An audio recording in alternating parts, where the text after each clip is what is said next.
बहुत बहुत स्वागत है आपका हमारे एजुकेशनल चैनल बियॉन्ड साइंस में।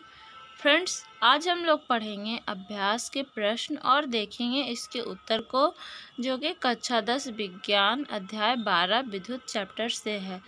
तो फ्रेंड्स, हम लोग बिना देर किए हुए चलिए फ्रेंड्स इसका देखिए। यहाँ प्रश्न 6, 7 और साथ ही इसमें टोटल प्रश्नों की संख्या जो है फ्रेंड्स 18 तक है। तो आइए इसका हम लोग आंसर क्वेश्चन देखते हैं। देखिए फ्रेंड्स, यहाँ पे क्वेश्चन नंबर 1 दिया हुआ है। इसमें ये ऑब्जेक्टिव टाइप क्वेश्चन है। तो देखिए फ्रेंड्स, हम लोग इसको देखते हैं। पहला क्वेश्चन है, प्रतिरोध आर के किसी तार के टुकड़े को 5 बराबर भागों में काटा जाता है। इन टुकड़ों को फिर पार्श्व क्रम में संयोजित कर देते हैं। यदि संयोजन का तुल्य प्रतिरोध R' है तो R/R' अनुपात का मान क्या है? तो फ्रेंड्स, इसका उत्तर हो जाएगा डी। यहाँ देखिए उत्तर यहाँ 25 होगा। आगे है प्रश्न 2, निम्नलिखित में से कौन सा पद विद्युत परिपथ में विद्युत शक्ति को निरूपित नहीं करता? तो फ्रेंड्स, इसका उत्तर हो जाएगा BI/R²। आगे दिया हुआ है प्रश्न 3 है। इसमें दिया हुआ है किसी विद्युत बल्ब का अनुमतांक 220 वोल्ट है, 100 वाट है। जब इसे 110 V पर प्रचालित करते हैं तब इसके द्वारा उपभोक्त शक्ति कितनी होती है? तो इसका आंसर हो जाएगा डी, 25 वाट।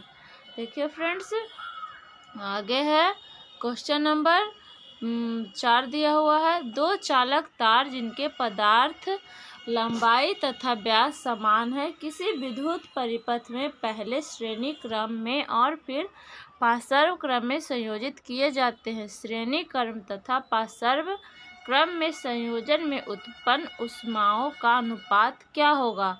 तो फ्रेंड्स, यहाँ देखिए 4:1 होगा और आंसर इसका उत्तर डी हो जाएगा। आगे दिया हुआ है क्वेश्चन नंबर 5 है। किसी विद्युत परिपथ में दो बिंदुओं के बीच विभवांतर मापने के लिए वोल्ट मीटर को किस प्रकार संयोजित किया जाता है? तो इसका उत्तर हो जाएगा परिपथ में वोल्ट मीटर को पार्श्व क्रम में संयोजित किया जाता है। आगे है क्वेश्चन नंबर 6, किसी तांबे का तार का व्यास जो है 0.5 mm तथा प्रतिरोधकता 1.6 गुने 10⁻⁻8 ओम मीटर है। 100 ओम प्रतिरोध का प्रतिरोधक बनाने के लिए कितने लंबे तार की आवश्यकता होगी? यदि इससे 2 गुने व्यास का तार ले तो प्रतिरोध में क्या अंतर आएगा? तो इसका उत्तर हो जाएगा फ्रेंड्स, देखिए व्यास बराबर हो जाएगा 0.5 mm, आर बराबर हो जाएगा यहाँ देखिए 0.5 mm बटा 2। इस तरह से सॉल्व कर लेंगे तो आर बराबर 10 ओम हम लोग को प्राप्त हो जाएगा। यहाँ देखिए फ्रेंड्स, आगे दिया हुआ है, हम जानते हैं आर बराबर, यहाँ फॉर्मूला दिया हुआ है PL/A या L बराबर RA/P। तो इस तरह से मान RA का बटा P का मान रख लेंगे। तो फ्रेंड्स देखिए, यहाँ से सॉल्व कैलकुलेशन करके हम लोग का आंसर आ जाएगा 60.156 मीटर। अतः तार की लंबाई जो है 60.156 सेंटीमीटर। यदि व्यास 2 गुना हो जाता है तो प्रतिरोध आधा रह जाता है। आगे है फ्रेंड्स प्रश्न 7 है, किसी प्रतिरोधक के सिरों के बीच विभवांतर V के विभिन्न मानों के लिए सबसे प्रवाहित विद्युत धाराओं I के संगत मान आगे दिए गए हैं। यहाँ देखिए फ्रेंड्स, दिया हुआ है एम्पियर, वोल्ट और तथा यहाँ देखिए V तथा I के बीच ग्राफ खींचकर इसका प्रतिरोधक ज्ञात कीजिए। तो क्या करना है इसका उत्तर? प्रतिरोधक देखिए यहाँ इस तरह से ग्राफ बनाना है। प्रतिरोध बराबर देखिए यहाँ फॉर्मूला दिया हुआ है V2 - V1 I2 - I1। तो इस तरह से R1 का मान R1, R2, R3, R4 का मान ज्ञात करना है। यहाँ R बराबर यहाँ देखिए फ्रेंड्स निकल जाएगा 4.2 ओम लगभग, अतः प्रतिरोध 4.2 ओम हो जाएगा। आगे दिया हुआ है देखिए प्रश्न 8, किसी अज्ञात प्रतिरोध के प्रतिरोधक के सिरों से 12 वोल्ट की बैटरी को संयोजित करने पर परिपथ में 2.5 mA विद्युत धारा प्रवाहित होती है। प्रतिरोधक का प्रतिरोध परिकलित कीजिए। तो यहाँ दिया हुआ है V बराबर 12 भी दिया हुआ है और I बराबर 2.5 mA बराबर, यहाँ इसको बदल लिया गया है एम्पियर में, 2.5 × 10⁻³ A। तो हम जानते हैं कि R बराबर V बटा ओम के नियम से सबका यहाँ पे मान रख देंगे। तो देखिए यहाँ R बराबर ज्ञात हो गया 4.8 × 10⁻30 ओम, अतः अज्ञात प्रतिरोधक का प्रतिरोध 4.8 × 10⁻³ ओम है। आगे प्रश्न दिया हुआ है प्रश्न 9 है, 9V की किसी बैटरी को 0.2 ओम, 0.3, 0.4 ओम, 0.5 तथा 12 ओम के प्रतिरोधकों के साथ श्रेणी क्रम में संयोजित किया गया है। 12 ओम के प्रतिरोधक से कितनी विद्युत धारा प्रवाहित होगी? तो इसका उत्तर दिया गया है श्रेणी क्रम में कुल प्रतिरोध R बराबर R1 + R2 + R3 + R4 + R5 सबका मान दे दिया गया है। तो R बराबर 13.4 ओम यहाँ सबको जोड़ के आ गया। तो ओम के नियम से दिया हुआ I बराबर V बटा R, इसका मान रख दिए। तो सॉल्व करके 0.67 एम्पियर, अतः विद्युत धारा बराबर 0.67 एम्पियर। आगे दिया हुआ प्रश्न 10, 176 ओम प्रतिरोध की कितने प्रतिरोधकों को पार्श्व क्रम में संयोजित करें कि 220 V के विद्युत स्रोत के संयोजन में 5 एम्पियर विद्युत धारा प्रवाहित हो? तो इसका उत्तर हो जाएगा माना प्रतिरोधकों की संख्या बराबर n, अतः 1/r बराबर, यहाँ पे इसका सबका n + n तक मान कर देना है। तो यहाँ R बराबर हो जाएगा 176/n। अब I बराबर V बटा R, यहाँ मान रख देंगे। तो यहाँ पे सॉल्व करके आ गया 4। तो अतः प्रतिरोधकों की संख्या बराबर यहाँ 4 हो गया। आगे है प्रश्न संख्या 11 है, यह दर्शाइए कि आप 6 ओम प्रतिरोध के 3 प्रतिरोधकों को किस प्रकार संयोजित करेंगे कि प्राप्त संयोजन का प्रतिरोध I ओम, पहला जो है 9 ओम, दूसरा जो है 4 ओम हो। तो पहला का उत्तर है यहाँ पे 9 ओम प्रतिरोध प्राप्त करने के लिए 2 प्रतिरोधकों को पार्श्व क्रम में तथा एक प्रतिरोधक को श्रेणी क्रम में जोड़ना चाहिए। इस प्रकार किया गया है। तो कुल प्रतिरोध R बराबर 6 ओम, यहाँ कैलकुलेशन कर लेंगे तो करके आ जाएगा 9 ओम।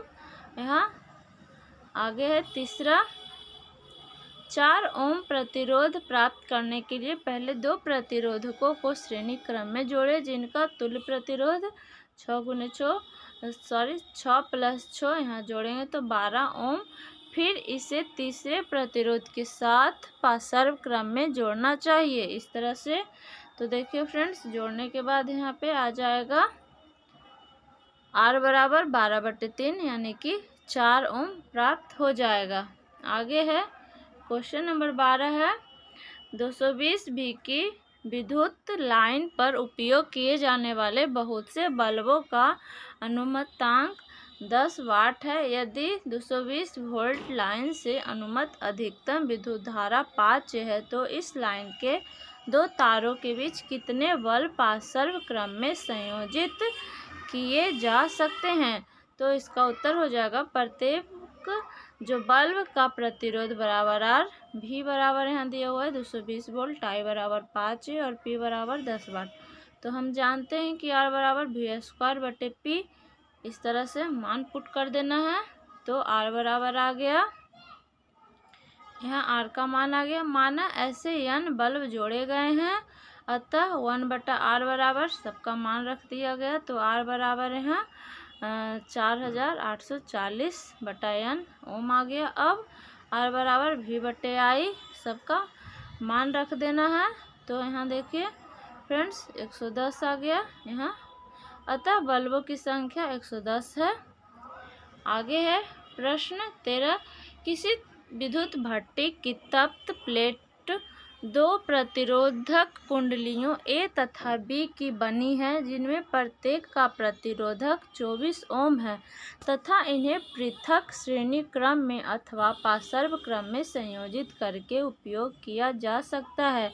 यदि यह भट्ठी 220 भी विद्युत लाइन से संयोजित की जाती है तो तीनों प्रकरणों में प्रवाहित विद्युत धाराएं क्या हैं?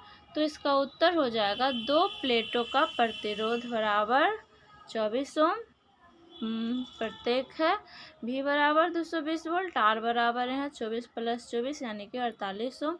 अब ओम का नियम लगा देने के बाद आई बराबर भी बटा आर, यहाँ लगभग 4.6 एम्पियर, अतः श्रेणी क्रम में धारा का मान 4.6 A है।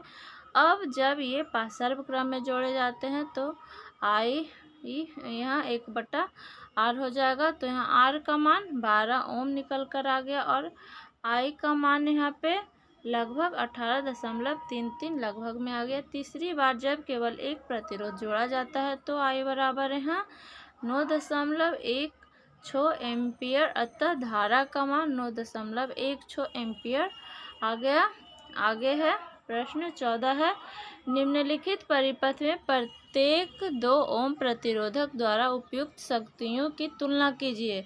तो यहाँ पहला दिया हुआ है क्वेश्चन 6V की बैटरी से संयोजित 1 ओम तथा 2 ओम श्रेणी क्रम में संयोजन। तीसरा दिया हुआ है 4V बैटरी से संयोजित 12 ओम तथा 2 ओम का पार्श्व क्रम संयोजन। तो यहाँ पहला है जब 1 ओम व 2 ओम के प्रतिरोध 6 वोल्ट की बैटरी के साथ जोड़ा जाता है तो R बराबर R1 + R2, यहाँ 1 + 2 3 ओम हो गया। I बराबर मान आ गया 2 एम्पियर, अतः धारा का मान 2 एम्पियर है। यहाँ P1 बराबर आ गया 12W। दूसरा है 12 ओम व 2 ओम के प्रतिरोध 4V की बैटरी के साथ पार्श्व क्रम में जोड़ा जाता है। तो यहाँ इसका मान देखिए 1/R बराबर इसका मान लगभग आ गया 7/12 ओम। R बराबर हो जाएगा 12/7 लगभग 1.7 ओम। यहाँ I बराबर हो जाएगा V/R, मान निकल के आ जाएगा I बराबर 7/3 A। या वहीं P2 बराबर VI, मान निकल के आ गया यहाँ 9.3 W। P1 अनुपात P2 बराबर 12 यहाँ 3 हो जाता है। आगे दिया हुआ है प्रश्न 15, दो विद्युत लैंप जिनमें एक अनुमतांक 100 वाट और 220 वोल्ट तथा दूसरे का 60 W 220 भी है, विद्युत मेंस के साथ पार्श्व क्रम में संयोजित है। यदि विद्युत आपूर्ति की वोल्टता 220 भी है तो विद्युत मेंस में कितनी धारा ली जाती है? तो इसका उत्तर हो जाएगा, माना कि पहले लैंप के लिए प्रतिरोध R1 तथा दूसरे लैंप के लिए प्रतिरोध R2।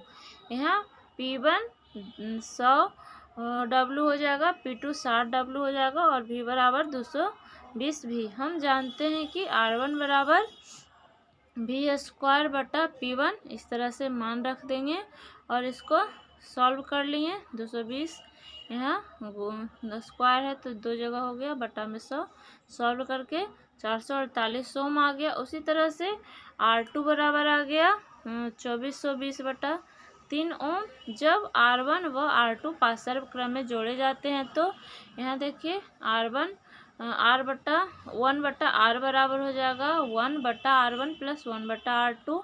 यहाँ R बराबर हो जाएगा और सबको यहाँ इस तरह से मान रख देंगे तो इस यहाँ पे मान आ जाएगा R बराबर 605/2 ओम और I बराबर आ जाएगा यहाँ 0.727 A। अब आगे है प्रश्न 16, किसमें अधिक विद्युत ऊर्जा उपभुक्त होती है? 250 डब्ल्यू का टीवी सेट 1 घंटे तक चलाया जाता है अथवा 120 डब्ल्यू का विद्युत हीटर जो 10 मिनट के लिए चलाया जाता है। तो इसका उत्तर हो जाएगा टीवी सेट के लिए P बराबर 250 डब्ल्यू, T बराबर 1 घंटा बराबर यहाँ 3600 सेकंड दिया हुआ, E1 बराबर दिया हुआ P गुने T। इस तरह से इसका मान आ गया 9 गुने 10⁵ जूल हीटर के लिए दिया हुआ है। P बराबर 120 डब्ल्यू, T बराबर 10 मिनट बराबर 600 सेकेंड और E2 बराबर यहाँ पे मान निकल के आ गया P गुने T किए तो 7.2 गुने 10⁴ जूल आगे दिया हुआ है। अब हम देखते हैं कि E1 बड़ा है E2 से, अतः टीवी सेट अधिक ऊर्जा का उपयोग करेगा। प्रश्न संख्या जो है 17 है। 8 ओम प्रतिरोध का कोई विद्युत हीटर विद्युत मेंस से 2 घंटे तक 15 A विद्युत धारा लेता है। हीटर में उत्पन्न ऊष्मा की दर परिकलित कीजिए। तो इसका उत्तर हो जाएगा ऊष्मा की दर बराबर विद्युत शक्ति, तो P बराबर हो जाएगा E/T। इसका मान निकल के आ जाएगा 1800 वाट, अतः ऊष्मा की दर बराबर 1800 जूल प्रति सेकेंड है। क्वेश्चन नंबर 18, निम्नलिखित को स्पष्ट कीजिए। पहला, विद्युत लैंपों के तंतुओं के निर्माण में प्रायः एकमात्र टंगस्टन का ही उपयोग क्यों किया जाता है? बी है विद्युत तापन युक्तियों जैसे ब्रेड टोस्टर तथा विद्युत इस्त्री के चालक शुद्ध धातुओं के स्थान पर मिश्र धातु के क्यों बनाए जाते हैं? सी, घरेलू विद्युत परिपथ में श्रेणी क्रम संयोजन की उपयोग क्यों नहीं किया जाता है? डी, किसी तार का प्रतिरोध उसकी अनुप्रस्थ काट के क्षेत्रफल के परिवर्तन के साथ किस प्रकार परिवर्तित होता है? और ई है विद्युत संचारण के लिए प्रायः कॉपर तथा एल्युमिनियम के तार का उपयोग क्यों किया जाता है? तो यहाँ पे उत्तर है एक हो जाएगा, एक का उत्तर टंगस्टन का गलनांक प्रतिरोध बहुत अधिक होता है, अतः यह विद्युत लैंपों के तंतुओं के निर्माण में उपयोग किया जाता है। अधिक प्रतिरोध के कारण इनमें अत्यधिक मात्रा में ऊष्मा का उत्पादन होता है, जिसके कारण तंतु चमकने लगते हैं और प्रकाशित हो जाते हैं। बी है उत्तर, मिश्र धातुओं की प्रतिरोधकता तथा गलनांक शुद्ध धातुओं से अधिक होते हैं, इसी कारण ये अधिक मात्रा में ऊष्मा का उत्पादन करती है और ये विद्युत तापन युक्तियों जैसे टोस्टर व इस्त्री में उपयोग की जाती है। आगे दिया हुआ है सी, घरेलू विद्युत परिपथ में श्रेणी क्रम में संयोजन का उपयोग नहीं किया जाता है क्योंकि श्रेणी क्रम में प्रतिरोध बहुत अधिक, यहाँ सब प्लस में R1 + R2 + R3 dot dot हो जाता है। अधिक प्रतिरोध के कारण परिपथ में प्रवाहित विद्युत धारा की मात्रा बहुत कम हो जाती है।